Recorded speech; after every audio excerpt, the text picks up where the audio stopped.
akan memulai ibadah kita, dan ibadah hari ini akan dilayani dengan tata ibadah kontekstual dalam etnis Sulawesi Selatan dan Barat, dan akan dimulai dengan prosesi memasuki ruang ibadah. Disilakan kepada petugas. Kumbungan Malakina Buang Matua. Selama sitamu mali sidupa kaboro. Lakomintu masolanasan.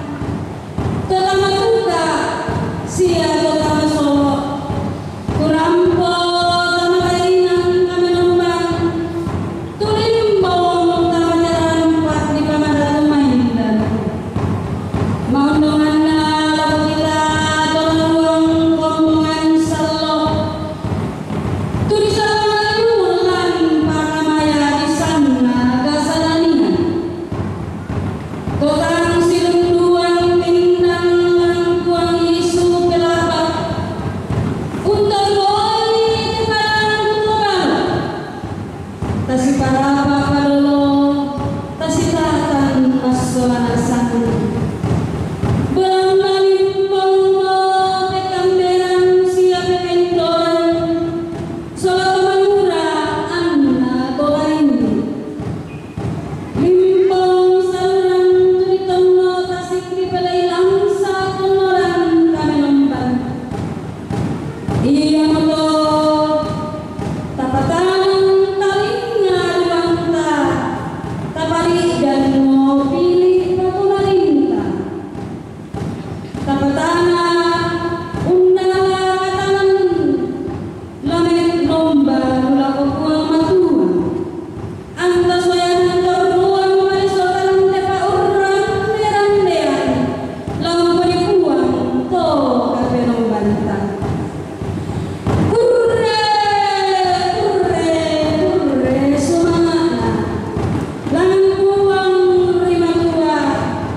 Coba disilakan berdiri dan kita memuji Tuhan dengan nyanyian pujian Indeko Esa Mane. Marilah hai kawanku.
dalam Minggu Sholat Natal, selamat hari Minggu, dan kita bersyukur di hari ini dalam ibadah kontekstual kita melihat bagaimana Allah memberdayakan kita dengan apa yang ada pada kita, lewat adat, lewat tarian, lewat pujian.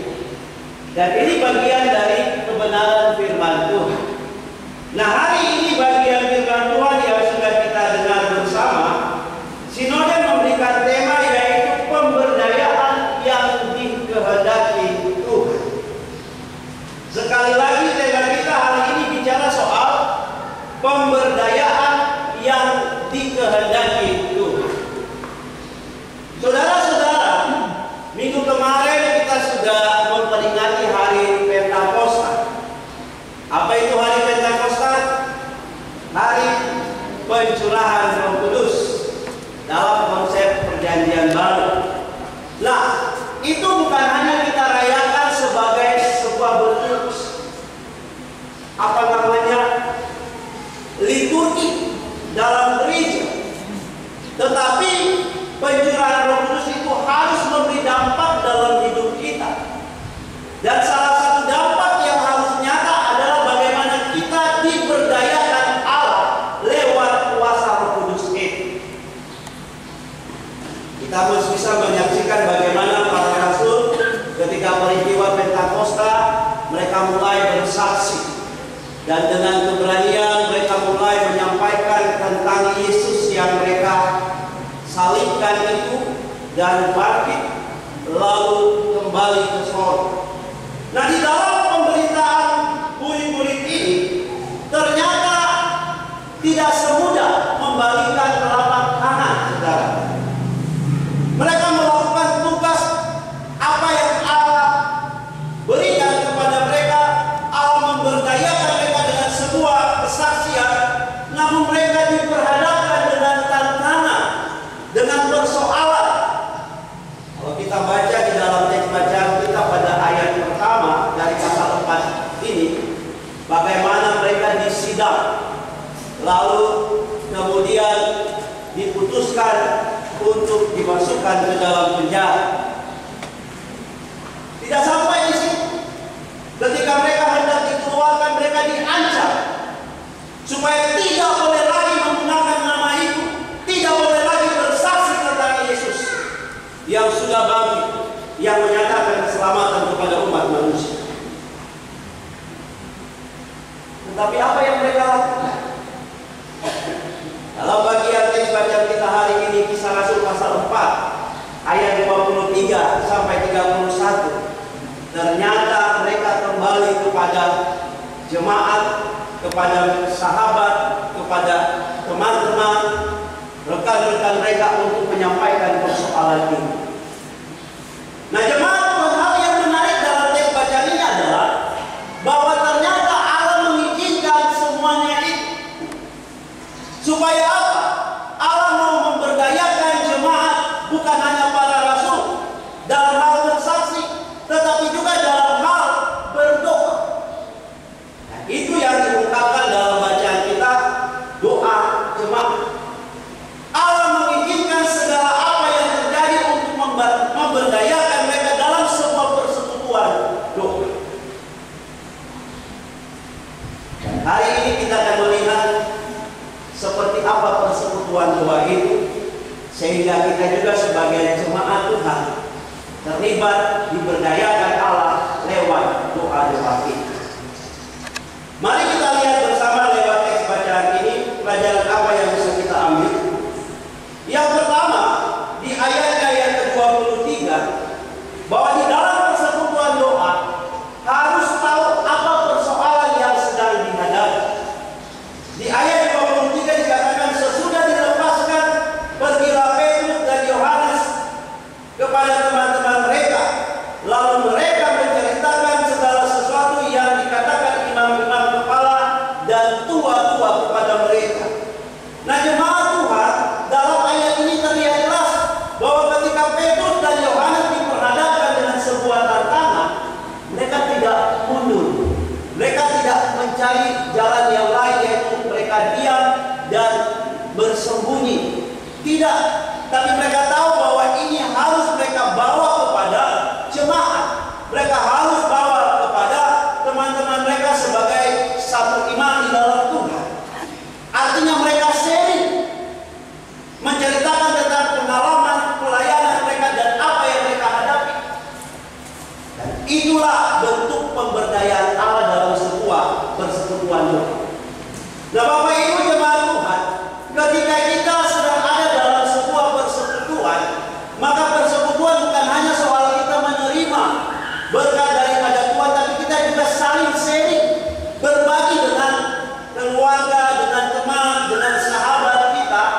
tentang apa yang Tuhan kerjakan dalam hidup kita.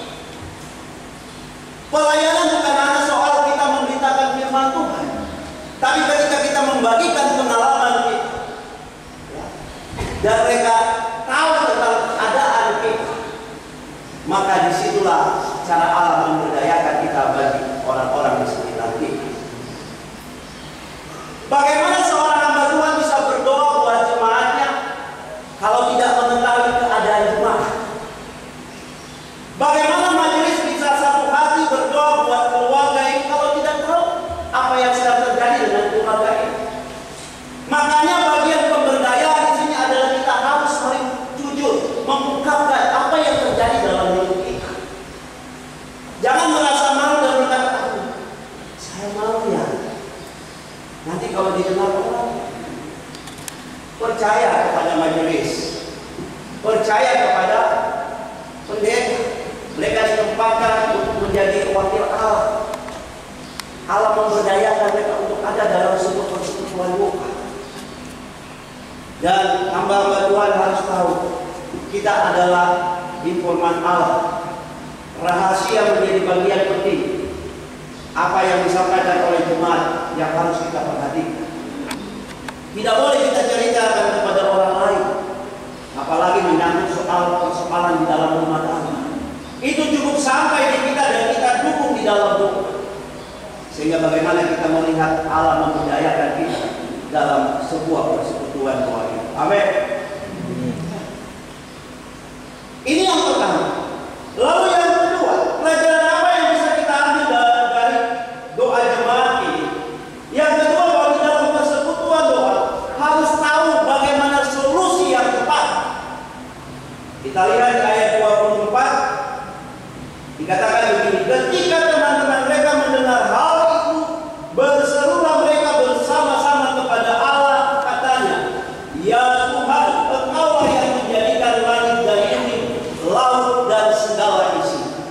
Nah, di dalam ayat ini terlihat jelas, setelah Petrus dan Yohanes sering menyampaikan tentang pengalaman pelayanan mereka dengan masalah yang diperhadapkan, jemaat tahu, rekan-rekan murid-murid Tuhan tahu. Lalu apa yang mereka lakukan? Mereka mengambil sebuah solusi yang tepat, yaitu berseru kepada Tuhan. Mereka bawa persoalan itu kepada Tuhan di dalam doa bersama. Jemaat Tuhan, penting sekali sebuah doa yang dinaikkan secara bersama. Firman Tuhan berkata, satu orang berdoa itu biasa. 2-3 orang berdoa itu luar biasa. Apalagi ketika jemaat yang datang berseru kepada Tuhan, membawa pergumulan tentang kehidupan jemaat ini lebih besar lagi kuasanya. Itu sebabnya ini solusi yang tepat.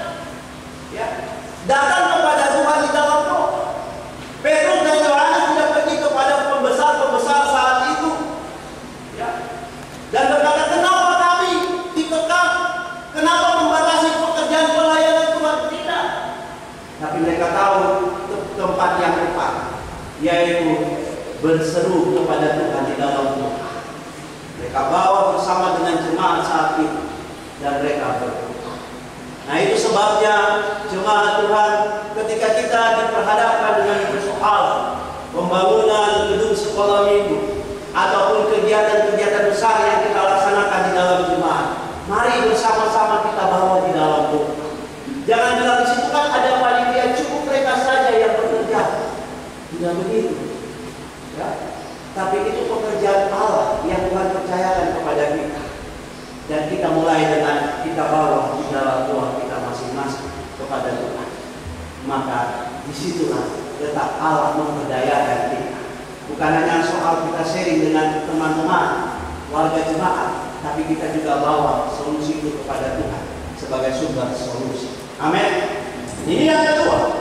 Lalu yang ketiga, pelajaran apa yang kita bisa ambil dalam pemberdayaan Tuhan lewat persekutuan jemaat dalam doa? Yang ketiga, di dalam persekutuan doa harus tahu isi permohonan yang baik. Ya, kita harus tahu isi permohonan yang baik. Di ayat 24 sampai ayat 30 kita menemukan sebuah isi yang baik di sana. Di dalam doa dikatakan bahwa mereka mengagungkan Tuhan. Ya Tuhan, Engkaulah yang menjadikan langit dan bumi, laut dan segala isinya. Jadi ini pernyataan iman dari umat Tuhan saat itu. Mereka sadar bahwa di dalam doa bukan hanya soal kita meminta kepada Tuhan, tapi kita mengungkapkan iman kita tentang siapa Tuhan yang kita sembah. Dan mereka agungkan Engkaulah Tuhan pencipta langit dan bumi, laut dan segala isinya. Dan bukankah ini sama dengan sejalan dengan doa Bapa kami yang diajarkan oleh Tuhan Yesus? Dalam aspek doa itu ada pujian dan penyembahan kepada Tuhan. Bapa kami yang di sorga, dikuduskanlah namamu. Dan setelah pujian itu lalu masuk kepada isi. Berikanlah kami pada hari ini makanan kami yang sesungguhnya. Nah, di dalam bagian ini jemaat juga melakukan hal yang sama. Setelah mereka menyembah Tuhan, mengagungkan Tuhan, lalu mereka minta permohonan kepada Tuhan. Di ayatnya yang ke-29 dan 30 dikatakan, dan sekarang ya Tuhan, lihatlah bagaimana mereka mengancam kami, dan berikanlah kepada hamba-hamba-Mu ini keberanian untuk memberitakan firman-Mu. Ulurkanlah tangan-Mu untuk menyembuhkan orang, dan adakanlah tanda-tanda dan mujizat-mujizat oleh nama Yesus hamba-Mu yang kudus. Jadi ini yang mereka sampaikan kepada Tuhan di dalam doa. Selain mereka agungkan Tuhan, nyatakan iman tentang siapa Tuhan yang mereka sembah, dan mereka minta supaya Tuhan memakai mereka menjadi alat kesaksian yang luar biasa. Keberanian, tetapi juga disertai dengan tanda-tanda atau kuasa Tuhan. Dan itu yang terjadi, ya, dilakukan oleh para murid-murid. Nah, inilah pemberdayaan Tuhan. Ya. Dalam sebuah doa isinya yang tepat dan baik. Nah, jemaat kita juga diingatkan oleh Tuhan. Memang doa merupakan sebuah solusi, jalan keluar. Tetapi doa yang seperti apa harus kita tahu. Jangan kita berdoa sesuai dengan kehendak kita dan keinginan kita. Ya, seorang jemaat sedang bertengkar dengan tetangganya. Lalu dia tahu bahwa doa itu berkuasa. Dia datang kepada Tuhan. Tuhan, hamba-Mu ini sudah sekian lama disakiti oleh tetangga di sebelah. Itu sebabnya saya berdoa kalau Tuhan mematikan, matikanlah. Ini kan hal yang konyol. Tuhan tidak ajarkan kita untuk berdoa seperti ini. Ya, tapi kita bawa kepada Tuhan untuk Tuhan berikan kita kekuatan. Karena apa yang Tuhan izinkan adalah sebuah proses dalam membentuk karakter iman kita. Persoalan, masalah, tantangan. Dan murid-murid tahu doa yang baik. Mereka minta supaya Tuhan memberikan keberanian kepada mereka, kekuatan menghadapi ancaman dan persoalan saat ini. Itu sebabnya jemaat juga diajak oleh Tuhan. Ketika ada persoalan, tantangan, minta kepada Tuhan kekuatan, keberanian dan kesanggupan untuk menghadapi persoalan-persoalan. Ingat, ada waktu Tuhan yang indah untuk kita lihat bahwa kita keluar menjadi pemenang. Amin. Ini yang ketiga. Lalu yang terakhir, kebenaran atau pelajaran apa yang bisa kita ambil dari pemberdayaan Allah lewat persekutuan doa jemaat? Di dalam ayat 31 bahwa di dalam persekutuan doa harus ada hasil yang jelas. Kita baca bersama ayat 31. Dan ketika mereka sedang berdoa, goyahlah tempat mereka berkumpul itu, dan mereka semua penuh dengan Roh Kudus. Lalu mereka memberitakan firman Allah dengan gerak. Terlihat jelas hasil dari doa itu. Jadi mereka bukan hanya berdoa lalu diam, tapi Allah turun tangan memberikan kekuatan kepada mereka dengan sebuah tanda, ya, goyah. Lalu kemudian mereka penuh dengan Roh Kudus dan mereka memberitakan Injil dengan benar. Bayangkan, mereka tidak takut dengan ancaman yang ditujukan kepada mereka, tapi mereka lakukan apa yang Tuhan mau, apa yang Tuhan kehendaki dalam hidup mereka. Nah, di sini kita melihat bahwa pemberdayaan yang Allah berikan kepada jemaat saat itu bukan hanya soal berdoa, tapi mereka berani bersaksi bagi Tuhan. Dan ini juga yang harus kita lakukan dalam hidup kita. Ketika kita sudah membangun sebuah persekutuan doa, mesbah doa dalam keluarga kita, mari kita mulai dengan sebuah kesaksian hidup kita. Kesaksian lewat cara kita berbicara, kesaksian lewat cara kita berpenampilan, cara kita hidup bertetangga, berkeluarga, berjemaat. Ini harus nampak dengan baik dan indah, ya. Sehingga dengan orang melihat kehidupan kita, mereka bisa membaca bahwa kita menjadi suratan-suratan Kristus yang dibaca oleh orang lain, dan Tuhan dimuliakan. Lalu mereka bertanya dalam hati, kenapa mereka bisa begitu? Ada apa dengan mereka? Akhirnya mereka menemukan jawaban, karena Tuhan Yesus di dalam kehidupan kita. Amin. Nah, oleh sebab itu jemaat yang saya kasih dalam Tuhan, sekali lagi kita terus akan dipakai oleh Allah.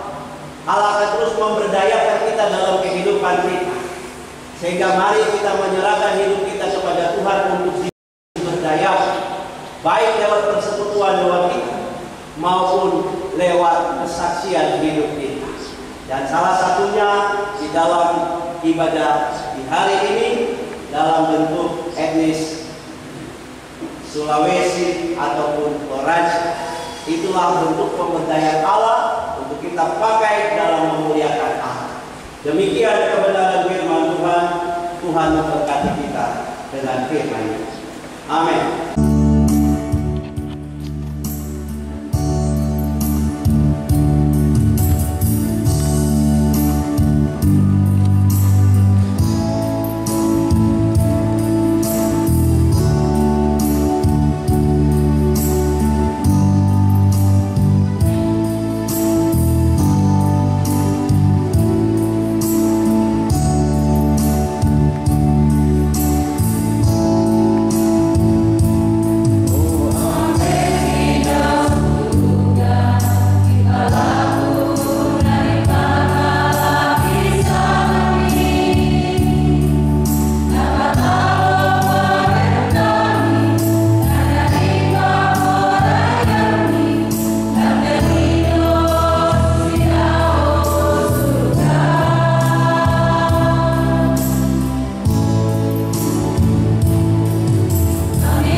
Jadi tapi kita saksikan tadi masuk dia. Ya itu kalau dipelihara pasti juga dengan itu. Yang dia harus ada Pak. Yang berikutnya. Ya sabar modelnya sudah disampaikan, sabar untuk anak babi ini 1,5 juta. Nah ini banyak sekali dengan di depan ya, dipikul oleh dua bapak yang luar biasa. Ya harga standarnya 1.500.000 ini bagi betina. Ya kalau kelihatan sehat sekali. Untuk itu mari kita padukan dengan dasar 1.500.000 rupiah. Siapa yang akan?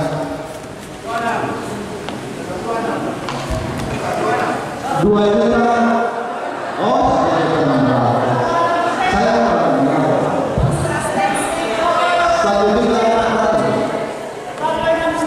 1.450.000. 1 itu 2 juta dari Pak. Saya lihat yang tertinggi 2 juta dari Pak. 2,5 dari Bapak Pagi. Ya kalau sebut bukan berarti yang sebut tadi harus bayar. Yang tertinggi tidak usah takut. 2,5 dari 2.500.000 dari Bapak Pagi. Masih ada? Sudah lagi jatuh ke Bapak Pagi. Terima kasih. Sampai 2.500.000 rupiah oleh Bapak S. Pagi. Langsung pertama. Ya, selanjutnya kita mulai dari yang besar-besar. Ini ada ayam jantan ini. Ayam jantan keluar kepalanya. Pas keluar. Ya, sudah nomor kepala. Ayam itu ayam ini ada 3 ekor kan? Ada yang satu dan ada ayam ini. Ya, kita lihat dulu ayam jantan. Harga standar 200.000. Taruh harga 1 juta. Mohon maaf Bapak Sibel. Terima kasih Bapak Sibel. 1 juta. Masih ada? 1,2 dari Bapak Palinggi, Oke Palinggi. 1,5 dari Bapak Sibel.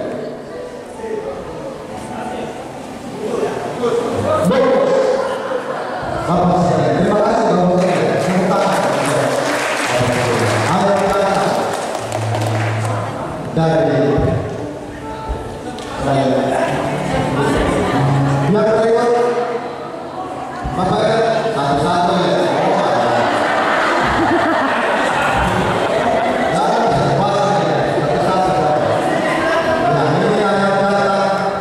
Yang berikut silakan dijawab. 500, 700 dari Bapak Natal Basuki. Jatuh ke Bapak Natal Basuki. Terima kasih. Dikembalikan. Oh, ya kalau dikembalikan terima kasih Pak Natal.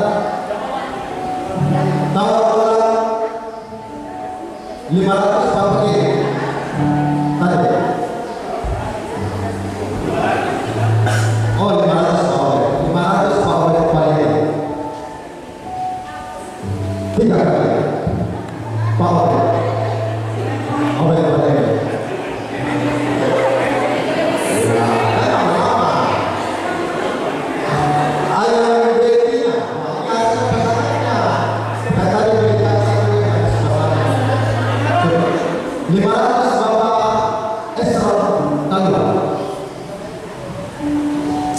Tidak ada.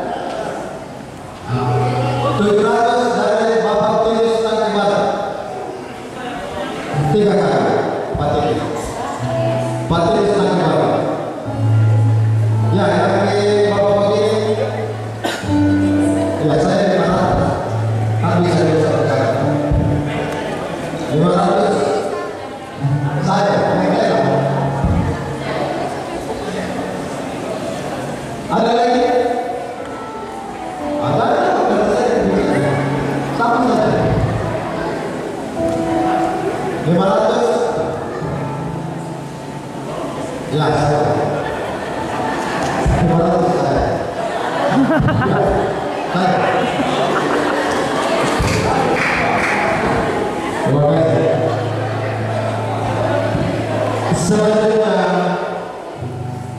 telur juga.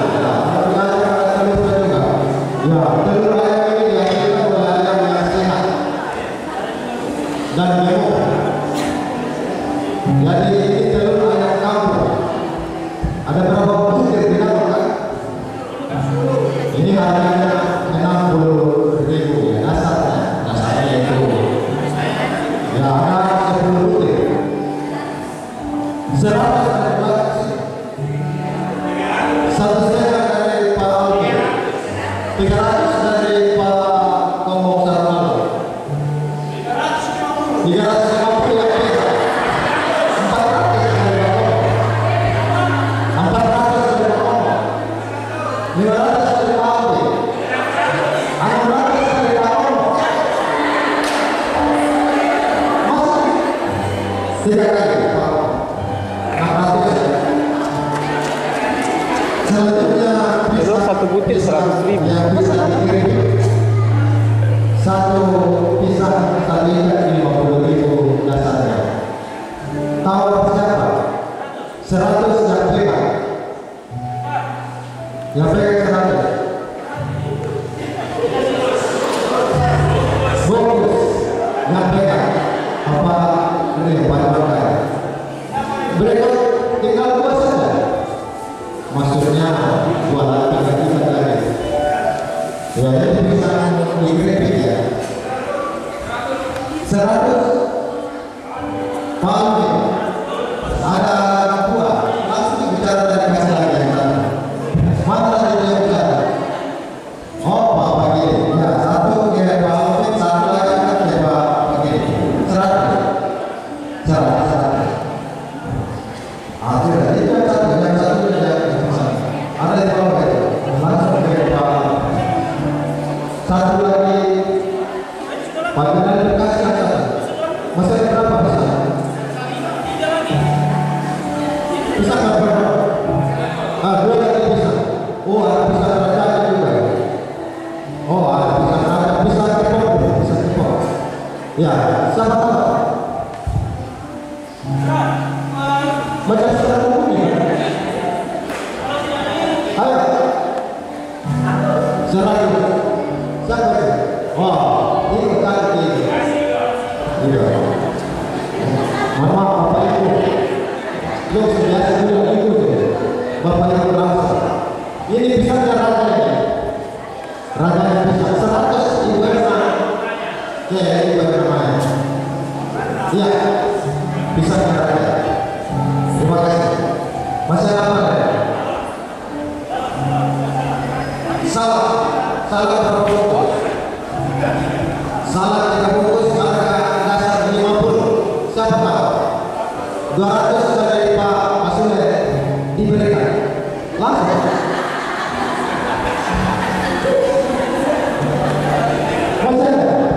Masih ada 2. Salah.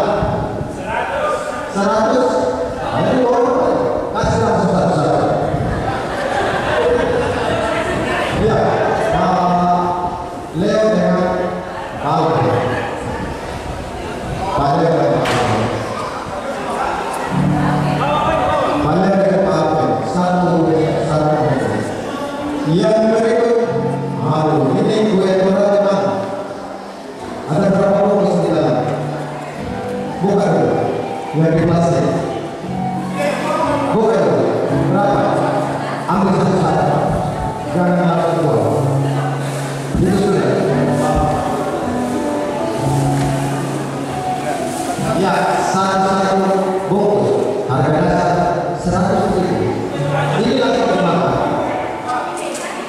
150 dari Bapak Manur, 200 dari Bapak Pegawai Dewan, 203 kali dari Bapak Pegawai. Ada lagi satu, 200 pakai kasih pakai. Iya, yang bawa putih, ini yang tadi bisa bawa putih. Iya, bawa putih harga nasa 50.000. 100 dari Ibu Herina Kuala. Ibu Herina masih ada? Ini enak ya. Dan dia di mana? 150 dari belakang saya. Masih ada? Oh, 210 pindah dan dikasih ke Ibu Herina. 210 pindah. Terima kasih untuk partisipasi Bapak Ibu sekalian. Kemudian kita kasih seluruh pertandingan Bapak Ibu. Nanti setelah selesai buat tempat ini kita akan kembali. Kita mau masih ada satu ini. Katanya kembalikan. Ada yang kasih jatuh 100.000 saja. Tadi yang bicara. Ya, Ibu ini keluarga ini 100.000. Keluarga ini 100.000. Terima kasih. Ya, baik.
Silakan.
Sabar.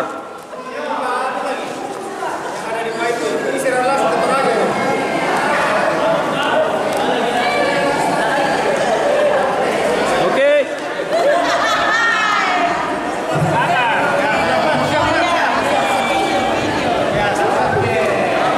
Lambai tangan nih. Raja sebentar jam 9.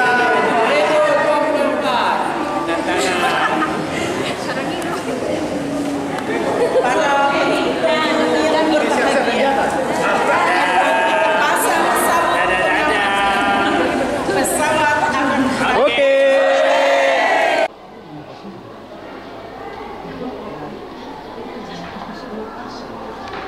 Terima kasih.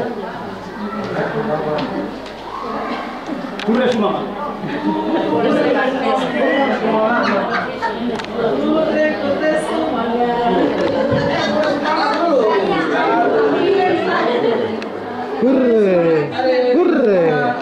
Hurre, semangat.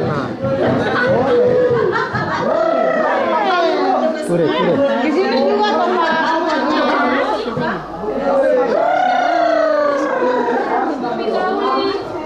terlalu disudut jadi. Iya. Selamat. Bapak sebentar ya karena dua toh. Iya. Selamat Hari Kure Semangat. Makanya Bang. Ada salam tempel. Apa tuh Leri? Selamat hari Minggu.